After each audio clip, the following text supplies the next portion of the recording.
Mabili rin ang ilang pang karaniwang handa tuwing medyanoche tulad ng tikoy at iba't ibang kakanin.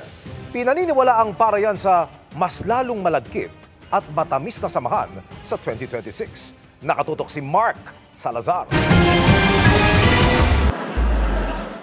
Mahaba ang pila sa kilalang bilihan ng tikoy, ang popular na handa ng mga nag-aasam ng malagkit na samahan sa bagong taon. Kahit hindi mo masyadong bet ang tikoy, ang sinisimbolo nito ang binibili mo. Wala na rin naman mawawala kung papaniwalaan kasi parang naging kaugalian na rin, ginagawa na rin for the longest time. So why not continue na rin?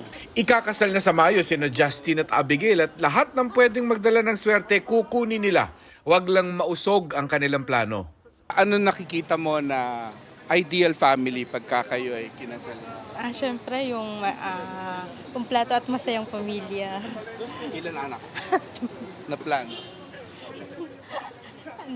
Isa, dalawa. 3 sasakyan ng mga balikbayan mula Melbourne, Australia ang nagsadya rin sa Binondo para bumili ng kakanin. Tradisyon nila ito para ituro sa bago nilang henerasyon ang kahalagahan ng close family ties. Importante sa amin yan kasi yung pagpapalaki ng aming magulang, so nadala ng aming mga anak. So very close yung aming family. And yan ay dahil sa pagpapalaki ng mga magulang namin.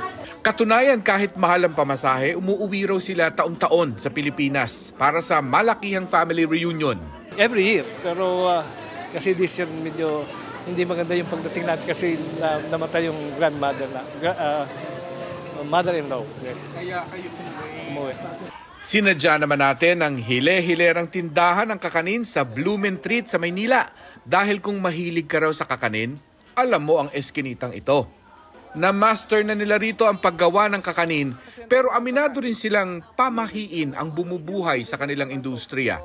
Sabi nila kailangan daw na merong malagkit para, ano bang tawag doon? malagkit na samahan. Oo.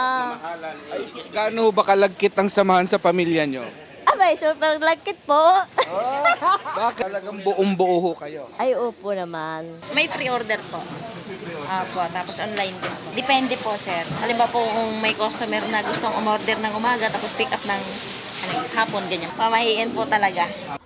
Halos lahat ng mabibili mo rito sa Blumentritt, mura sa 100 piso per pack. May kutsinta, puto, biko, sapin-sapin. Iba-iba lang ang tawag. Sa totoo lang pare-pareho rin lang naman ang laman nito. Malagkit at matamis. Sa kulturang Pilipino, 2 ingredients na gusto natin for 2026. Malagkit na samahan at matamis syempre na samahan. Para sa GMA Integrated News, Mark Salazar, nakatutok 24 oras.